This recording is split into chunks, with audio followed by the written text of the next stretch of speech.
Bonjour, bonjour, bienvenue sur ma chaîne. Moi, c'est Déborah et ici, on parle d'appel, de destinée, de confiance en soi, de spiritualité et de tout ce qui nous aidera à entrer dans notre destinée.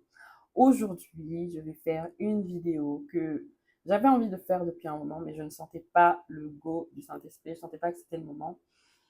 Disclaimer, je ne suis que la messagère, ne me tirez pas dessus. Je sais que c'est un sujet sensible, mais nous y voilà et c'est un sujet ô combien important parce que, en fait, sans ça, on court le risque de tourner en rond. Sans ça, on court le risque d'aller d'échec en échec. Sans ça, on court le risque d'être malheureux parce que la Bible est claire. Honore ton père et ta mère si tu veux vivre longtemps et heureux. Alors moi, je n'ai pas envie que ma vie soit abrégée. Je n'ai pas envie que ta vie soit abrégée. Je n'ai pas envie d'être malheureuse et je n'ai pas envie que tu sois malheureux. Alors tu vas honorer ton père et ta mère. Mais pour cela, on a besoin de clés parce que ce n'est pas facile pour tout le monde.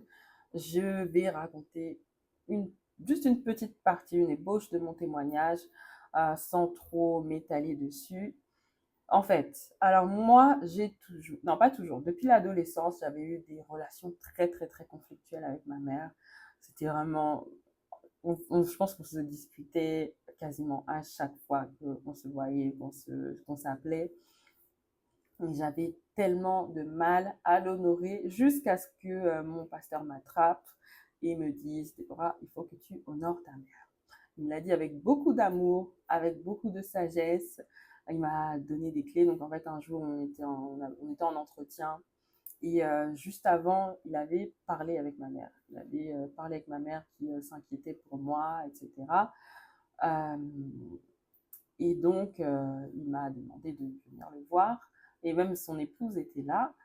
Et donc, au cours de l'entretien, il comprend que voilà, les relations avec ma mère, c'est pas trop ça. C'était un sujet que j'avais, je pense, réussi à éviter jusque-là, esquiver un peu. Et ce jour-là, ça y est, quoi. C'est le jour où le Seigneur m'a attrapée en passant par mon pasteur. Il m'a dit assez, c'est assez. Maintenant, il faut que tu poses des actes d'honneur envers ta maman. Et donc, pour moi, ça a été vraiment compliqué. Ça a été vraiment compliqué au sens où, en fait, mon âme ne voulait pas. Dans ma tête, j'avais compris, il faut honorer tes parents. J'avais compris, j'avais la révélation. Ça y est, j'avais eu le réma de l'importance de l'honneur aux parents et aux figures d'autorité de manière générale. Mais ça va. Mais moi, c'était vraiment par rapport à ma mère biologique. Et donc, ce que j'ai fait, c'est je suis partie prier et jeûner. Oui, j'en étais à ce point-là. Je suis partie prier et jeûner pendant 3 jours. Et là, le Seigneur s'est vraiment révélé à moi. J'entre vraiment pas dans les détails, hein. Ne vous dites pas que bon, mais c'est bon, c'est rien, c'est juste la crise d'ado. Non, c'était vraiment une relation très très compliquée. Une relation. J'ai pas envie de révéler trop de choses justement pour honorer ma mère parce que je n'ai pas envie de qu'elle soit mal perçue. Mais voilà, donc, ceux qui ont des relations conflictuelles, ceux qui qualifient leurs parents de toxiques, doivent pouvoir comprendre ce que je veux dire par là. Et donc, chaque fois que je voulais me rapprocher de ma mère, c'était vraiment mon âme, c'était comme si mon âme criait, mon âme appréhendait tellement, mon âme avait peur en fait. Mon âme, voilà, mon âme avait peur. Peur des reproches, peur des remarques négatives, peur de se sentir pas à la hauteur, peur de se sentir rabaissé, voilà, peur de se sentir rejeté, toutes sortes de peurs qui s'étaient emmagasinées en moi, qui s'étaient emmagasinées, accumulées dans mon âme. Et donc, j'avais le souhait d'honorer ma mère parce que je l'aime, je l'aimais et je l'aime, c'est ma mère. Euh, mais je n'y arrivais pas. Donc, je suis allée prier. J'ai cherché des témoignages. Je suis allée sur une vidéo de MCI TV sur le fait d'honorer les parents. Et puis, en fait, eux-mêmes, ils marchaient tellement sur des œufs. Ils disaient, non, mais voilà, là, le thème, c'était honorer ses parents malgré tout. Mais non, mais voilà, bon, là, on parle de parents normaux qui vous, peut-être qui vous ont pas donné d'argent de poche. Et du coup, c'était, j'aime beaucoup MCI TV, mais sur ce coup-là, la vidéo, elle n'était pas pour moi. C'était pas pour moi. Et dans les commentaires, j'ai vu aussi d'autres personnes très frustrées qui ne se reconnaissaient pas dans le sujet, dans la façon dont le sujet avait été développé et traité. Et là, le Saint-Esprit a rappelé à ma mémoire le témoignage de Joyce Meyer. Et Joyce Meyer, c'est une femme qui a été abusée sexuellement par son propre père, son père biologique, plus de 200 fois, donc durant son enfance, son adolescence. Et malgré tout, elle n'a pas attendu qu'il soit mort pour l'honorer. De son vivant, elle a réussi à le pardonner et à l'honorer. Et je me suis dit, bah, franchement, si Joyce Meyer a pu faire ça, moi, mon cas n'est pas compliqué du tout, en fait. Mon cas n'est pas difficile du tout. Donc, j'ai prié. J'ai prié pour savoir comment faire. Donc, maintenant, c'était plus le quoi ou le pourquoi, c'était vraiment le comment. Et là, le Seigneur m'a révélé euh, une première chose, c'est que déjà Jésus, on voit dans la parole, que ah non, d'abord, avant ça, j'avais discuté avec une grande sœur dans la foi, qui m'avait dit que les grâces sont transférables. En fait, tout le monde lui dit, mais comment tu fais pour être heureuse comme ça? Comment tu fais pour sourire comme ça? Elle m'a dit, c'est pas compliqué, j'honore mes parents. Elle suit la Bible à la lettre. Tu honores tes parents, donc tu es heureux et tu vis longtemps. Elle a dit, ce n'est pas compliqué, moi j'honore mes parents, c'est comme ça que je suis heureuse. C'est le secret de mon bonheur, c'est comme ça que j'ai le sourire tout le temps. Et elle m'a dit une phrase, elle m'a dit, les grâces sont transférables. Et puis elle a prié pour moi vite fait comme ça. Et elle m'a dit, en gros, que voilà, je te transfère la grâce de bien t'entendre avec tes parents. Je peux que tu t'entendes bien avec tes parents. Et donc j'ai repensé à tout ça, donc j'ai fait mon jeûne, ma prière, je me suis laissée conduire par le Saint-Esprit, j'ai suivi le témoignage de Joyce Meyer. Et là, le Seigneur me dit, bah, Jésus, quand il allait ressusciter des morts, il ne disait pas il est mort, il disait il dort. Et ce que j'ai compris, c'est que tous les qualificatifs qu'on donne à nos parents, la mort et la vie sont au pouvoir de la langue. Voilà. Donc, quand tu continues à appeler ton père, tu dis que c'est un alcoolo, c'est ceci, c'est cela. Tu dis ma mère est toxique, ma mère est toxique, ma mère est toxique. En fait, c'est ce que tu vas continuer à projeter. Parce qu'en Christ, tu ne dois pas, même si c'est vrai, même si c'est réel, pardon, même si c'est réel, en Christ, on ne projette pas, on ne déclare pas ce qui est réel, on déclare ce qui est vrai. Et la réalité, ce qui se manifeste dans ta vie, c'est peut-être un père alcoolique, un père violent, une mère qui t'insulte, une mère qui te rabaisse, et donc une mère que tu qualifies de toxique. Mais tu dois reformuler ça. Elle n'est pas toxique, elle a le cœur brisé. Parce qu'en fait, chacun a son lot d'histoire, chacun subit son lot d'abus, chacun a ses blessures. Et selon la connaissance, la révélation que l'on a de la restauration de l'âme, eh bien, les personnes blessées blessent. Donc une personne qui n'a jamais eu aucune notion de restauration de l'âme, c'est quelqu'un qui va continuer à blesser, même ses enfants, même ses propres enfants. Donc, certains parents, en croyant vouloir nous protéger, en fait, nous font des dégâts pas possibles juste parce qu'ils n'ont pas le bon processus, le bon protocole de restauration de l'âme. Ils font avec ce qu'ils ont. Et c'est comme ça, en fait, que le Saint-Esprit m'a donné la compassion pour ma propre mère. Et c'est comme ça que j'ai réussi à poser des actes d'honneur à son égard. Je tiens à préciser une chose, parce que si elle tombe sur la vidéo, elle va me dire petite menteuse. Alors, je n'avais pas la dernière clé. Je n'avais pas la dernière clé qui a fait que, euh, effectivement, donc notre relation était devenue vraiment super. Et après, ça s'est à nouveau un peu dégradé. Mais maintenant, j'ai compris le pourquoi du comment. C'est que, en fait, l'honneur, c'est pas quelque chose qu'on fait juste une fois. C'est un mode de vie. C'est un mode de vie que l'on doit adopter.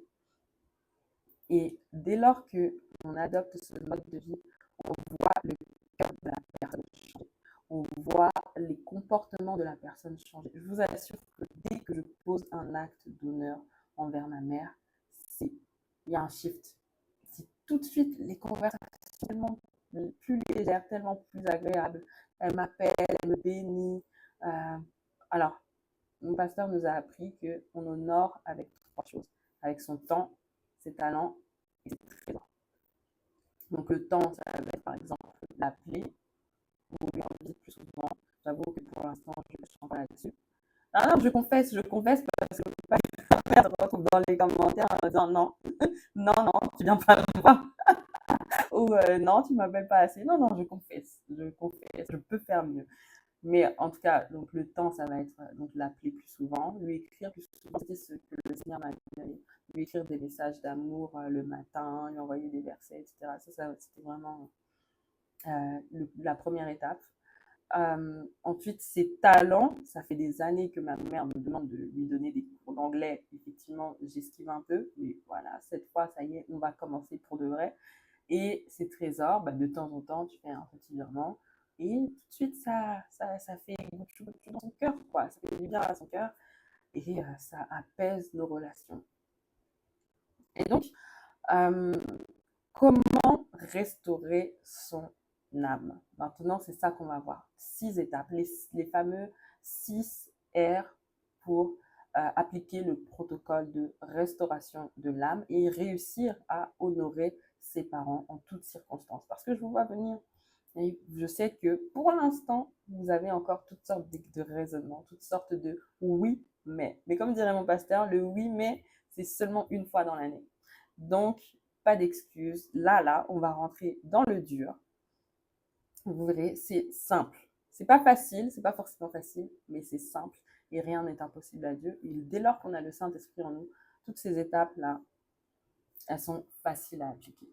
Bon, si on repose vraiment, si on décide de se laisser aller, de lâcher prise et de dire, ok, Saint-Esprit, si c'est moi là, je ne peux pas. Si c'est moi, je ne peux pas pardonner à mon Père. Si c'est moi, je ne peux pas honorer mon Père. Mais si c'est toi qui agis en moi, ça va le faire. Ok, donc la première étape, c'est de reconnaître. Reconnais que tu es blessé en fait. Arrête de faire le dur, arrête de faire la dure. Reconnais que tu es blessé. Reconnais que ton âme a souffert. Reconnais que ton cœur est brisé par la situation. Reconnais. Et quand tu reconnais, tu te repens également. Donc reconnais, repentance. Donc tu décides de confesser. Parce que la Bible dit que celui qui cache ses transgressions ne prospère point, mais celui qui les avoue et les délaisse obtient miséricorde. Donc tu te diras, mais c'est moi qui ai été blessé, en quoi c'est une transgression? La transgression, c'est que tu n'as pas gardé ton cœur. Et le Seigneur nous dit, garde ton cœur plus que toute autre chose. C'est pas lui qui va garder notre cœur, mais c'est nous, à nous-mêmes. C'est la tâche qu'il nous a confiée de garder nos cœurs. Donc garde ton cœur plus que toute autre chose, car de lui viennent les sources de la vie. Donc ta transgression, dans ce cas-là, c'est de ne pas avoir gardé ton cœur de la tristesse, de l'amertume, de la dépression, de la peur, de je ne sais quoi. Donc, il faut décider de renoncer à ça, enfin, de reconnaître que tu as ces mauvais sentiments-là, ces sentiments qui ne sont pas le fruit de l'esprit, ces sentiments qui ne sont pas de Dieu, et de décider de les confesser. Donc, d'appliquer la clé de la repentance. Ensuite, tu décides de renverser les forteresses. Parce que la Bible dit que, en 2 Corinthiens 10, versets 4 à 5, si tu ne connais pas ce verset, il faut vraiment le noter. La Bible dit, car les armes avec lesquelles nous combattons ne sont pas charnelles, mais elles sont puissantes par la vertu de Dieu pour renverser les forteresses. Nous renversons les raisonnements et toute hauteur qui s'élève contre la connaissance de Dieu, et nous amenons toute pensée captive à l'obéissance de Christ. Donc, comme on a l'habitude de dire, ce qui est biblique, on ne combat pas la chair et le sang. C'est-à-dire que tu ne vas pas combattre ton père ou ta mère, mais tu vas combattre l'esprit qui se cache derrière ça. Et c'est pour ça que tous ces sentiments, tous ces ressentiments, tous ces sentiments négatifs, ce système de pensée qui te dit, bah non, c'est moi la victime, donc logiquement, j'ai le droit de penser comme ça. Non, c'est moi qui ai été abusée, donc logiquement, j'ai le droit de penser comme ça. J'ai le droit de ne pas honorer ma mère. Oui, mais la Bible dit d'honorer mon père, ma mère, mais mon père, il était alcoolique. Mon père, il m'a battu. Mon père, il m'a fait des attouchements. Mon père ceci, mon père cela. En fait, tous ces raisonnements, il faut décider de les rendre captifs. Toutes tes pensées, il faut décider de les rendre captive à l'obéissance de Christ. Il faut te dire, coûte que coûte, je vais obéir à la parole de Dieu. Parce que si Dieu me demande de faire quelque chose, ça veut dire que c'est possible de le faire. Si Joyce Meyer a pu le faire, ça veut dire que c'est toi aussi tu peux le faire. Vous n'êtes pas différentes, vous êtes humaines toutes les deux. Et vous êtes humains toutes les deux. Donc après avoir rétabli la vérité dans notre système de pensée, on décide de renoncer aux pensées qui nous animaient précédemment. On décide de renoncer, de rompre les liens avec l'esprit de tristesse, avec l'esprit de colère, de rompre les liens avec le système de pensée qui nous faisait agir de telle ou telle manière, qui nous faisait agir notamment, dans ce cas-là, avec déshonneur envers nos parents. On décide de renoncer au statut de victime. On décide de renoncer au statut de victime. C'est très important. Ensuite, quatrième étape, quatrième R, on révoque. Parce que la Bible nous dit en Colossiens 2,14, il a effacé l'acte dont les ordonnances nous condamnaient et qui subsistait contre nous, et il l'a détruit en le clouant à la croix. Donc révoquer, c'est-à-dire que tu enlèves des droits. Donc maintenant que tu as renoncé à ce système de pensée, tu as divorcé avec ce système de pensée, tu dois révoquer l'esprit qui était derrière. Tu dois rétablir le droit divin, tu dois rétablir l'ordre divin en interdisant le droit que tu avais donné, le droit de passage que tu avais donné à un esprit de colère, à un esprit de rejet, à un esprit d'amertume, etc. Et tu fais cela en t'appuyant sur les acquis de la croix. Tu fais cela en t'appuyant sur le sang de la rédemption. Tu fais cela en t'appuyant sur le sang de Jésus qui t'a racheté et qui interdit à tout esprit et à toute réclamation de venir dire non mais c'est elle qui m'avait invité. C'est elle qui avait nourri un système de pensée d'amertume et donc moi en tant qu'esprit d'amertume, bah oui, je me suis installée dans sa vie. Non, puisque maintenant tu as divorcé de ce système de pensée-là, cet esprit-là n'a plus le droit. Donc tu lui révoques son droit. C'est comme quand tu partages un compte Netflix avec quelqu'un, et bien maintenant tu as changé le mot de passe. À partir du moment où tu as renoncé à ce système de pensée, tu as changé de mot de passe Netflix. Donc la personne qui se connectait avec toi à ton compte Netflix n'a plus le droit d'y accéder. Elle n'a plus le droit d'y accéder. Maintenant que tu as changé le mot de passe, maintenant que tu as révoqué cet esprit, eh bien tu le chasses. C'est-à-dire que tu le réprimes. C'est notre cinquième R. Tu le réprimes, tu le chasses parce que tu as l'autorité en Jésus-Christ de marcher sur les scorpions, sur les serpents, sur toute la puissance de l'ennemi et rien ne peut tenir. Tu as l'autorité en Jésus-Christ de chasser les démons. Tu as l'autorité en Jésus-Christ de lier sur la terre, que tout ce que tu lis sur la terre soit lié dans les cieux. Donc, tu as l'autorité pour réprimer ces esprits mauvais qui étaient dans ta vie et qui contrôlaient tes actes et tes pensées. Et enfin, le sixième R, c'est résister. Donc, une fois que tu as reconnu, que tu t'es repenti, une fois que tu as renversé les forteresses, les faux raisonnements, que tu t'es rétabli dans la vérité, que tu as renoncé à ces systèmes de pensée qui venaient gangréner tes relations, qui venaient gangréner ta vie, qui venaient t'empêcher d'obéir à Dieu, à la volonté de Dieu, à la parole de Dieu.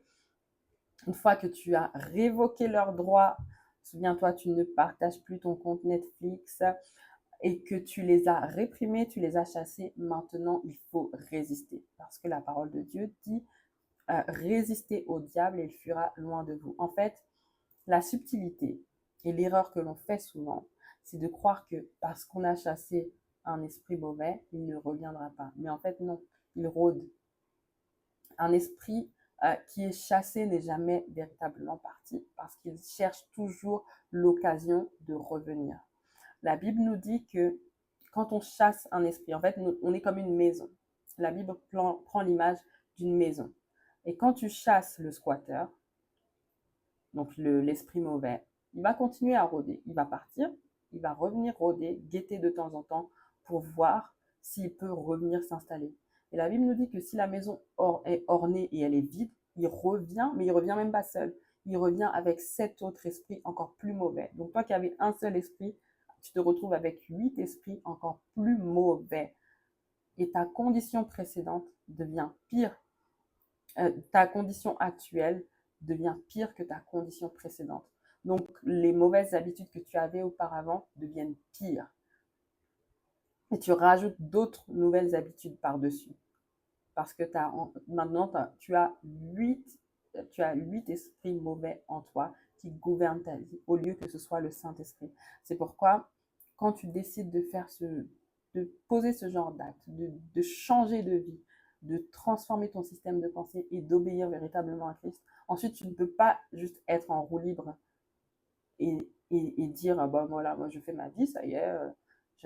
Non, ça ne marche pas comme ça. Maintenant, il faut résister. Résister, ça veut dire vivre en communion avec le Saint-Esprit, tout simplement en fait, pour qu'il n'y ait aucune place pour que cet esprit mauvais qui gouvernait ta vie, qui s'était attaché à ta vie et à tes sentiments, puisse revenir.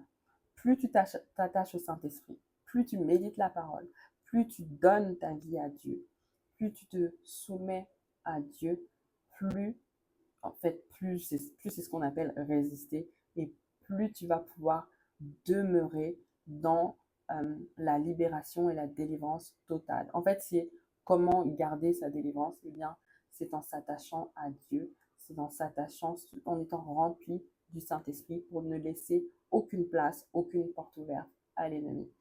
Voilà pourquoi il est important de faire tout ce processus, de ne laisser aucune étape, parce que je t'assure qu'il y a tellement de bénédictions qui sont attachées au fait d'honorer tes parents biologiques, d'honorer les autorités de manière générale, les figures parentales que le Seigneur a mises dans ta vie.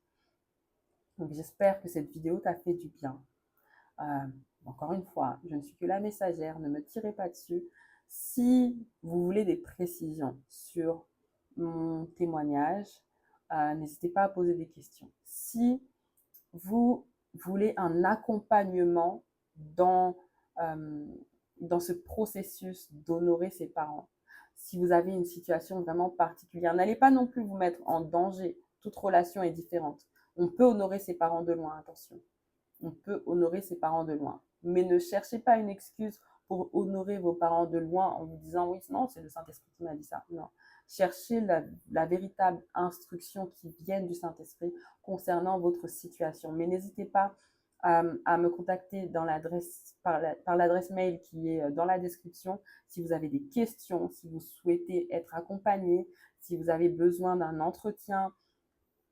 En tout cas, je suis là pour vous aider. Je suis là aussi nécessaire. Si je vois que votre cas me dépasse, il n'y a pas de souci. Je peux faire la passe à mon pasteur ou à quelqu'un qui sera davantage qualifié pour vous accompagner. Mais ne restez pas seul dans votre coin. Ne gardez pas l'amertume. Ne gardez pas cette blessure en vous. Ne gardez pas cette colère en vous parce qu'en fait, à la fin, ça ne fait du mal qu'à vous. Si vous gardez ces sentiments-là, en fait, c'est comme si vous buvez du poison et vous espérez que ce soit quelqu'un d'autre qui soit affecté par le poison, alors que c'est vous-même qui restez empoisonné, c'est vous-même qui restez bloqué.